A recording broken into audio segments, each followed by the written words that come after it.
할렐루야. 우리 할렐루야 찬양대와 또 신뢰학단의 연주를 하나님께서 기쁘게 받으신 줄로 믿습니다.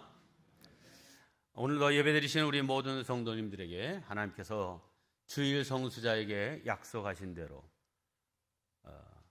여호와 안에서 기쁨을 누리시고 또 땅의 높은 곳으로 올려주시고 야곱의 업으로 기르시는 하나님의 은혜와 복이 충만하게 임하시기를 주님의 이름으로 축복합니다. 우리가 원포인트 설교를 위해서 택한 매일 묵상집인 매일 성경은 6년을 주기로 성경 전체를 다 이렇게 훑어보게 되어 있습니다. 3월의 주제는 그리스도의 제자가 가야 할 길이라고 하는 주제로 5주 예배를 드리게 되는데, 첫째 주는 욕망이 아니라 신앙으로, 둘째 주는 성공이 아니라 섬김으로, 오늘 셋째 주는 여론이 아니라 진리로, 넷째 주는 과시가 아니라 헌신으로, 다섯째 주 부활주일입니다. 부활의 증인으로 라고 하는 주제로 말씀을 전하게 됐습니다. 오늘 제목은 여론이 아니라 진리로인데, 국회의원을 뽑는 총선이 채 한 달도 남지 않은 그런 상황에서 오늘의 주제와 제목이 다소 부담이 되는 것은 사실이지만, 주님의 제자로서 걸어야 할 길, 바른 길, 여기에 초점을 맞춰서 말씀을 전하도록 하겠습니다. 예수님께서는 일찍이 제자의 길은 많은 사람들이 찾는 넓은 길이 아니고 사람들이 별로 찾지 않는 좁은 길이라 말씀하셨습니다. 그러나 그 좁은 길은 우리를 영생과 진리로 이끌어주는 생명의 길인 줄 믿고 오늘 말씀에 집중해 주시기를 바랍니다. 먼저 여론에 대해서, 여론의 진실에 대해서 말씀을 나누겠습니다. 사회 공동체가 잘 유지되려고 하면 그 구성원들의 의견을 잘 듣는 일이 꼭 필요합니다. 민주사회는 다양한 여러 계층의 사람들의 의견을 자유롭게 이야기할 수 있게 허용된 사회이고, 또 그것을 이제 정치가들이 잘 듣고 정책과 실행에 반영해야 잘 유지될 수 있는 그런 제도가 민주주의입니다. 자, 그러므로 여론은 민주주의의 핵심이라 얘기해도 과언이 아닙니다. 하지만 이 여론이 가지고 있는 맹점이 있다는 사실 또한 우리는 잘 알아야 합니다. 흔히 여론은 다수의 의견이기 때문에 옳은 것으로 간주하지만 다수 의견이 언제나 항상 옳고 유익한 것만은 아니라는 사실입니다. 역사적으로 보면 절대적인 지지를 받으면서 출범했던 일본의 군국주의, 독일의 나치, 이태리의 무솔리니에 의한 집중 정치, 구소련 공산주의의 이런 모든 것들은 다 국민들의 거의 100% 지지를 받으면서 출범했던 사회 제도입니다. 그렇습니다. 여론은 군중 심리에 의해서 호도될 수도 있고 사적 이익을 따라서 진리하고는 상관없이 어떤 한쪽을 맹목적으로 추종할 수 있게 합니다. 이 여론의 본질이라고 하는 것은 동질성을 추구하는 사람들의 심리에 그 기반을 두고 있습니다. 사람은 다 각자 자기의 생각과 판단으로 이걸 결정을 하죠. 그런데 이 여론이라고 하는 것은 비슷한 생각과 의식을 가진 사람들의 집합적인 의식이라고 할 수 있습니다. 근데 사람은 나만 그렇게 생각하는 것이 아니라 나와 비슷한 생각을 가지고 있는 사람들이 이 사회에 많고, 그들과 긴밀하게 연결되어 있고 서로 지지하고 있다라고 하는 이런 느낌을 받을 때 사람은 심리적으로 안정감을 갖게 되어 있습니다. 자, 그러니까 이 여론에 있어서 가장 중요한 것은 이것이 진리냐 진실이냐 이거보다는 나와 같으냐라고 하는 이 동질성에 더 초점이 있다는 것이 맹점입니다. 여론에 있어서 중요한 것은 동질성이지 진리가 아닌 것입니다.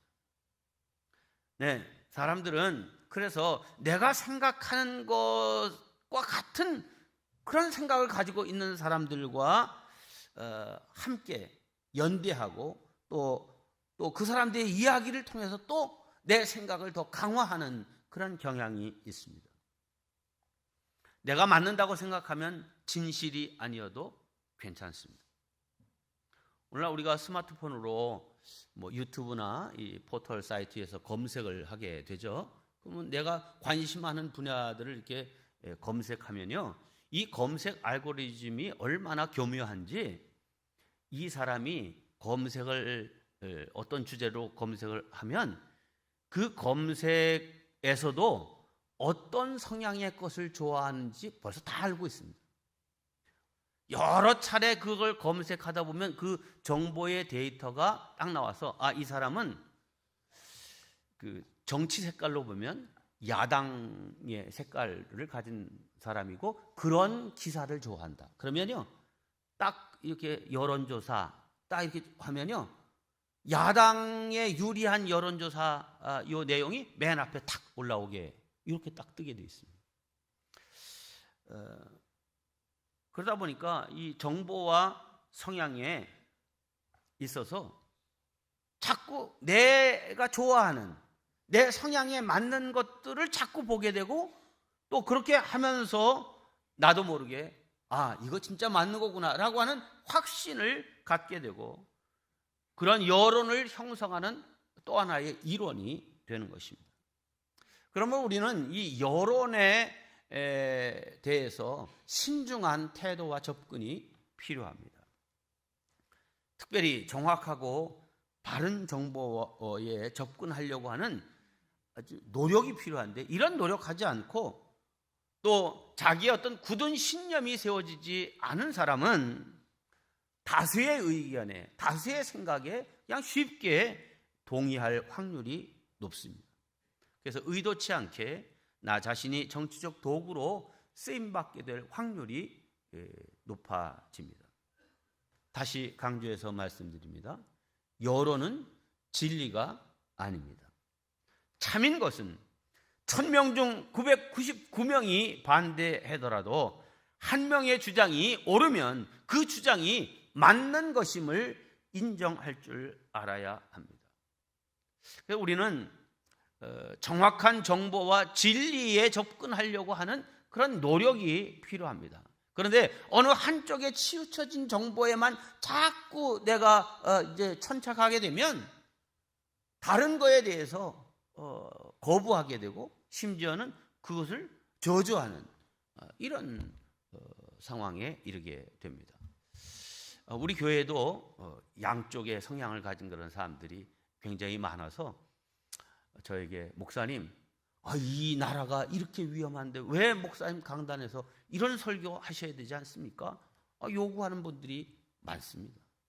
반면에 목사님이 왜 강단에서 정치적인 얘기를 하시려고 합니까? 안 됩니다. 이런 분들도 있고 시대의 흐름을 잘 읽고 명확한 판단을 하셔서 이제 이 시대의 길을 잘 인도해 주셔야죠 라고 얘기하지만 그건 야당을 지지해 달라라고 하는 그런 요청에 말씀을 하시는 분들도 있습니다. 여러분, 우리는 진리 편에 서야지 어느 당 편에 서서는 안 됩니다. 그래서 신문이나 방송을 볼 때도 이념이나 그 성향이 서로 다른 두 종류 이상의 신문이나 방송을 보려고 의도적으로 노력을 해야 됩니다. 사람은요, 나이가 들면 이제 변하게 되어 있습니다. 윈스턴 처칠이 이런 말을 했습니다. 20대에 그 좌편향적인 야당스러운 그런 기질을 갖고 있지 않으면 그는 가슴이 없는 사람이다. 인생에 정열이 없는 사람이다 그랬어요. 그런데 그가 나이가 50살이 넘었는데도 불구하고 아직 좌편향적인 그런 생각에 머물러 있다고 하면 그는 머리가 없는 사람이다. 골빈 사람이다. 세상이 어떻게 돌아가는지를 잘 모르는 사람이다. 이런 말이에요. 그래서 사람이 나이가 들면 자연스럽게 우클릭하게 되어 있습니다. 그래서 여당 지지하는 사람들은 대개 다 60대, 70대 막 이렇게 올라가는 게 그게 무슨 굳은 신념에 의해서 그렇게 되는 것이 아니라 그냥 자연적으로 인간이 그렇게 되어 있다 이 말입니다.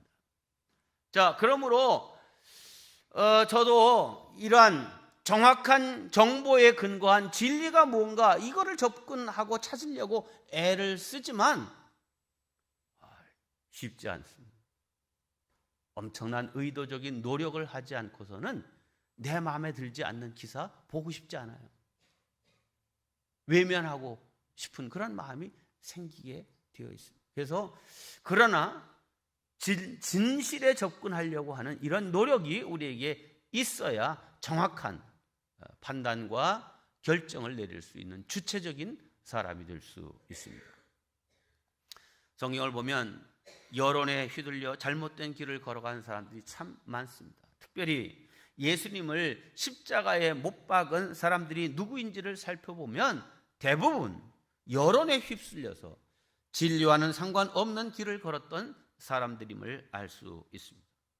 몇 사람 예를 들어봅니다. 첫째, 빌라도입니다. 그는 여론 때문에 진실과 자신의 양심을 속인 재판관이 되고 말았습니다.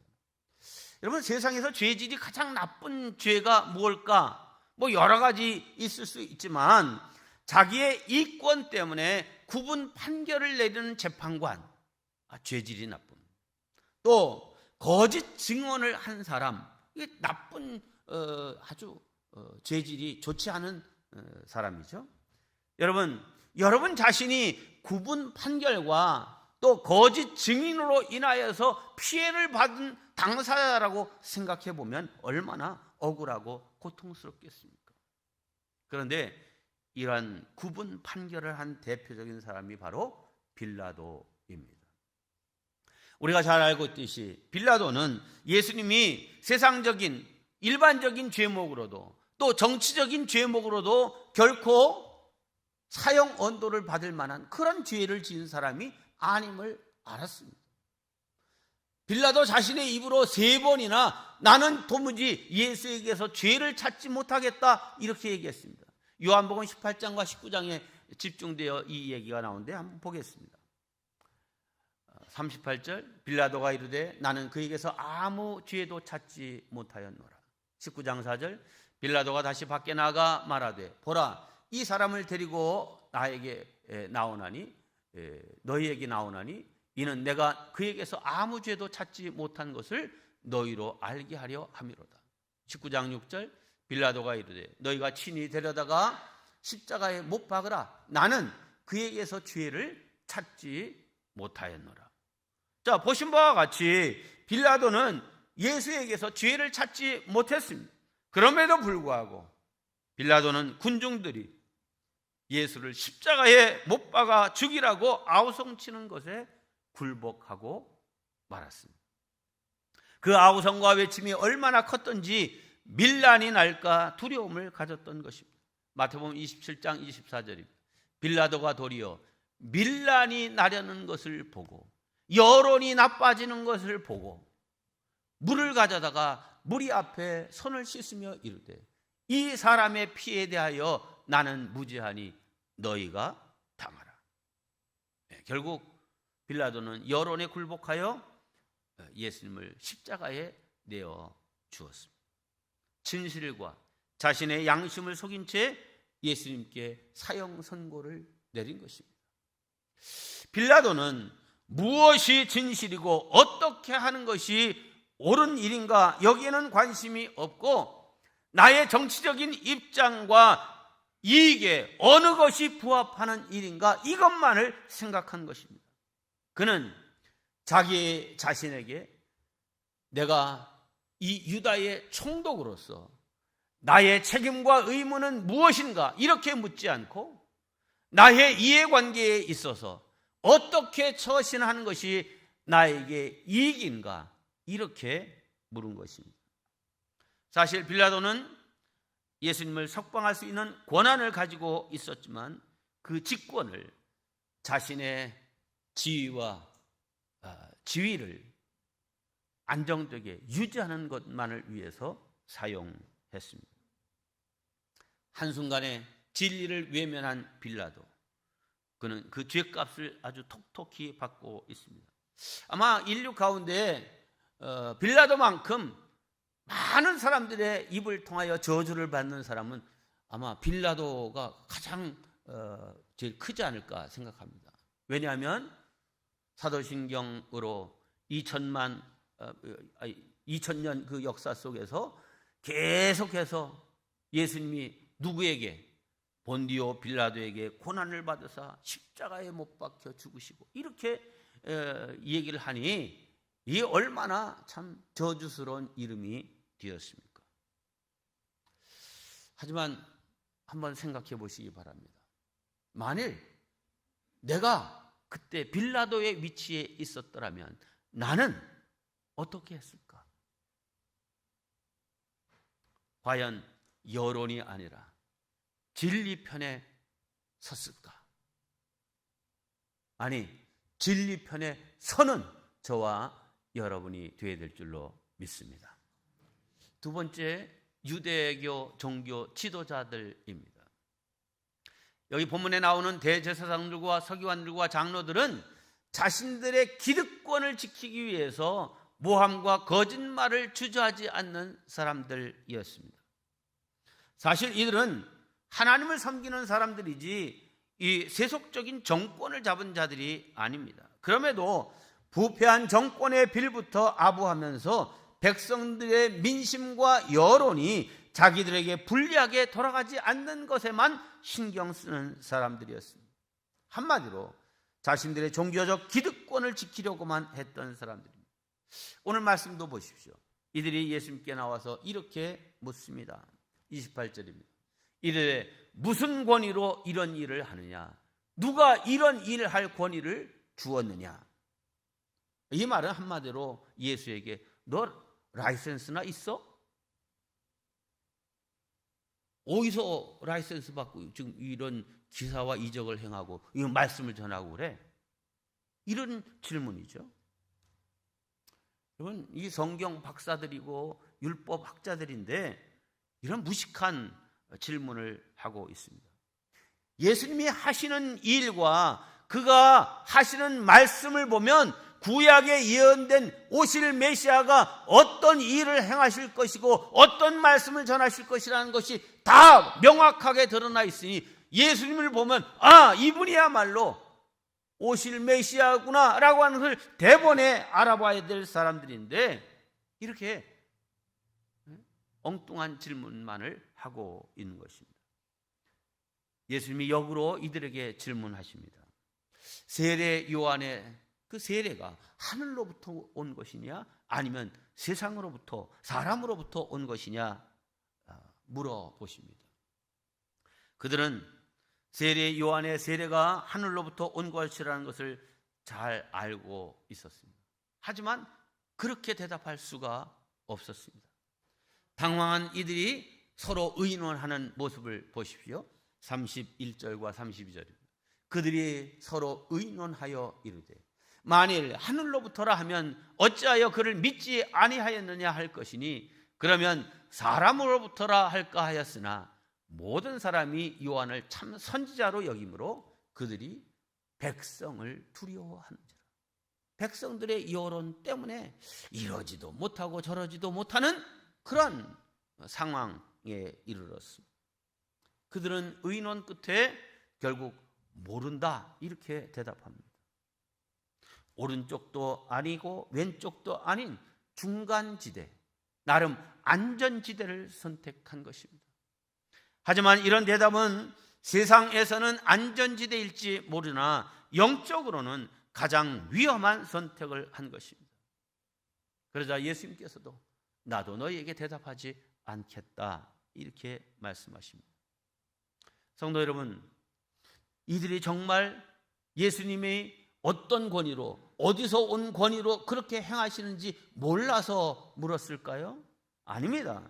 예수님의 능력과 권위가 하늘로부터 온 것이라는 것을 잘 알고 있었지만 예수님을 믿고 예수님을 따르게 되면 자신들이 지금 유대교라고 하는 이 종교 안에서 누리고 있는 기득권, 자신들의 지위, 이 모든 권한들을 다 포기해야 했기 때문에 그들은 그렇게 고백할 수가 없었던 것입니다.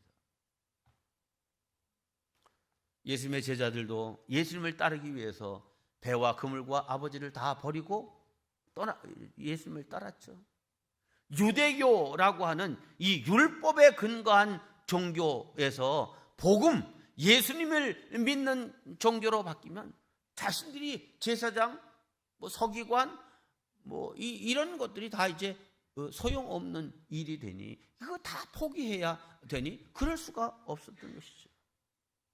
성도 여러분, 형식적인 경건만 남고 기득권과 사적 이익만을 챙기려고는 이 죽은 신앙인들은 결코 천국에 들어갈 수 없습니다. 그렇다면 대제사장과 서기관, 바리새인들의 형식적인 신앙과 외식주의의 모습, 기득권을 지키려고 하는 그런 모든 내용들이 그들만의 모습입니까? 아니면 우리 안에도 그런 모습이 똑같이 있습니까? 네, 똑같이 있죠. 특별히 저를 비롯한 영적 지도자들은 이런 주의에 빠지지 않도록 늘 삼가고 조심해야 할 것입니다.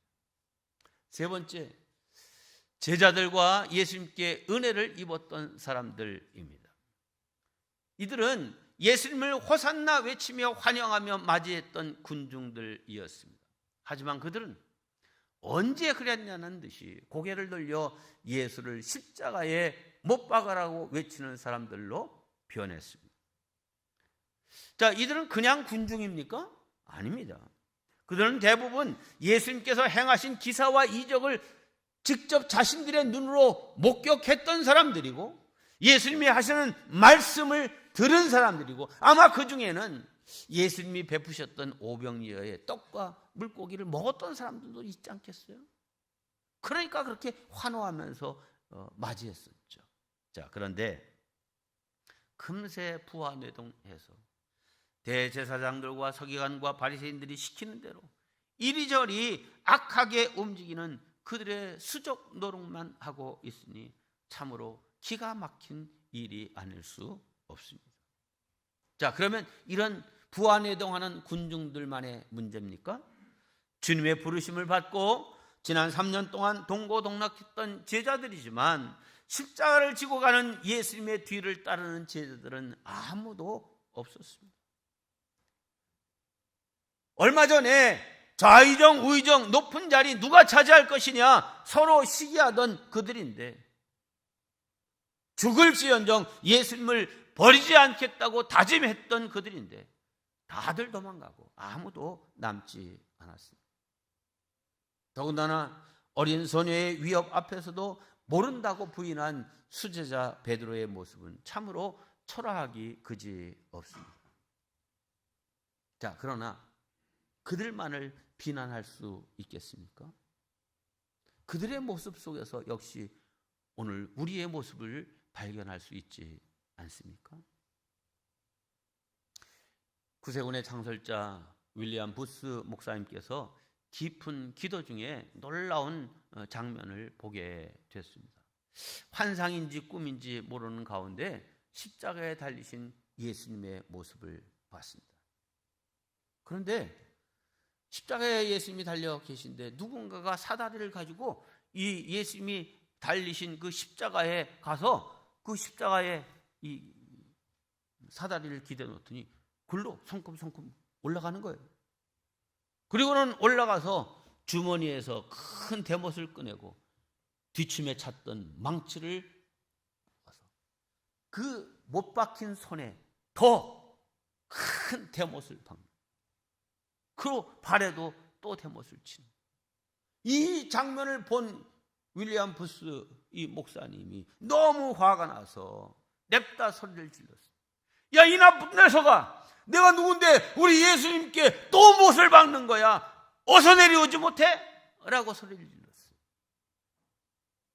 그러자 대못을 받고 있던 이 외침 소리를 그 사람이 그 외침 소리를 듣고는 고개를 돌려 윌리엄 부스를 내려다 보는데 그 순간 이 윌리엄 부스 목사님은 너무 깜짝 놀라서 악하고 비명을 지르고 말았습니다. 십자가에서 예수님의 손에 또다시 못을 받고 있던 그 사나이의 얼굴이 바로 자기 자신의 얼굴이었기 때문입니다. 사랑하는 성도 여러분, 오늘 우리는 십자가의 못을 박던 그런 사람들만 비난할 수 있습니까? 우리 자신도 얼마나 우리 생활 속에서, 삶 속에서 예수님께 또 다른 못을 받고 있지는 않습니까? 우리는 남에게 손가락질만 할 수 있는 그런 의인들이 아닙니다. 다 똑같은 사람들이죠. 자, 그러면 어떻게 이런 삶에서 벗어날 수 있을까? 아니, 어떻게 주님의 마음을 시원케 해드릴 수 있는 신앙인이 될 수 있을까?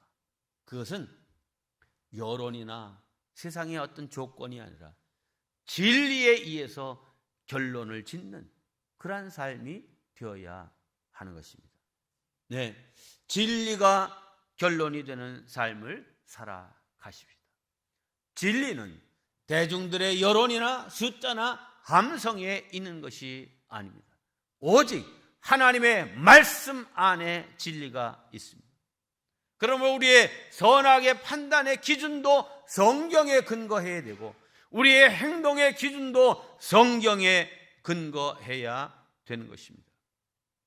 천하에 변할 수 없는 사실이 있는데 그것은 진리는 거짓을 두려워하지 않고 사랑은 배신 때문에 주저하지 않는다는 것입니다. 또한 정의는 여론에 흔들리지 않으며 평화는 증오에 함몰되지 않는다는 것입니다.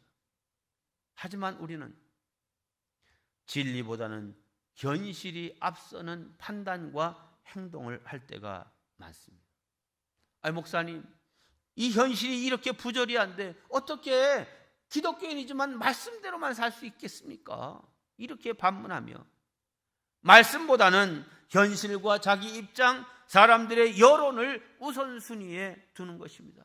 그래서 그 삶의 결론은 항상 진리보다는 현실을 따라갈 때가 많은 것입니다. 그런데 하나님은 우리에게 분명하게 말씀하십니다. 이사야 40장입니다. 풀은 마르고 꽃이 시들면 여호와의 기운이 그 위에 불미라. 이 백성은 실로 풀이로다. 풀은 마르고 꽃은 시드나 우리 하나님의 말씀은 영원히 서리라. 아멘. 그렇습니다. 이 세상도 정욕도 다 지나갑니다. 그런데 세상 욕심에 빠져 진리를 외면하고 사적 이익에만 매이면 그는 결국 망하게 될 것입니다. 특별히 오늘날 같이 혼란스러운 시대를 살아가는 우리들, 어리석은 사람처럼 모래 위에 집을 짓는 그런 사람이 아니라 참된 지혜자처럼 견고한 반석 진리 위에 집을 세워야 합니다. 예수님께서 이렇게 말씀하셨습니다. 내가 곧 진리요 길이요 생명이다. 네, 예수님 따르는, 예수님의 모습을 따르는 그 제자의 삶을 살아야 할 책임이 우리에게 있는 것이지 여론을 따라 사는 인생이 되어서는 안 됩니다. 사도 바울도 사람과 하나님 사이에서 선택을 요구받고 갈등할 때가 있었습니다. 그때 그는 담대하게 이렇게 선포했습니다. 이제 내가 사람들에게 좋게 하랴, 하나님께 좋게 하랴, 사람들에게 기쁨을 구하랴, 내가 지금까지 사람의 기쁨을 구하는 것이었다면 그리스도의 종이 아니니라. 아멘. 여러분, 우리가 인생을 살아가면서 특별히 그리스도의 제자로서 두리번거릴 것이 아니라 분명하게 주님을 선택하고 주저함 없이 좁은 길, 좁은 문으로 들어가 진리의 길을 걷는 기쁨, 사람, 확신의 사람들이 다 되어야 될 줄로 믿습니다. 그러기 위해서 우리는 하나님의 말씀인 성경, 이 말씀을 잘 알아야 됩니다. 알아야 진리의 표준이 무엇인지를 바로 알 수 있죠. 성경을 모르는데 어떻게 그 판단이 기준이 될 수 있겠습니까? 성경이 요구하신 바가 뭔지 알 수 없는데 어떻게 그렇게 살 수 있겠습니까? 그러므로 우리가 이제 하나님의 말씀을 이제 깊이 읽고 묵상하고 암송하고 정말 배우고 확신한 진리의 터 위에 견고하게 설 수 있는 성도들이 되어서 그 말씀을 기준으로 삼고 진리가 결론이 되는 삶을 살아가는 참된 그리스도의 제자, 주님의 제자가 될 수 있기를 주님의 이름으로 축원합니다.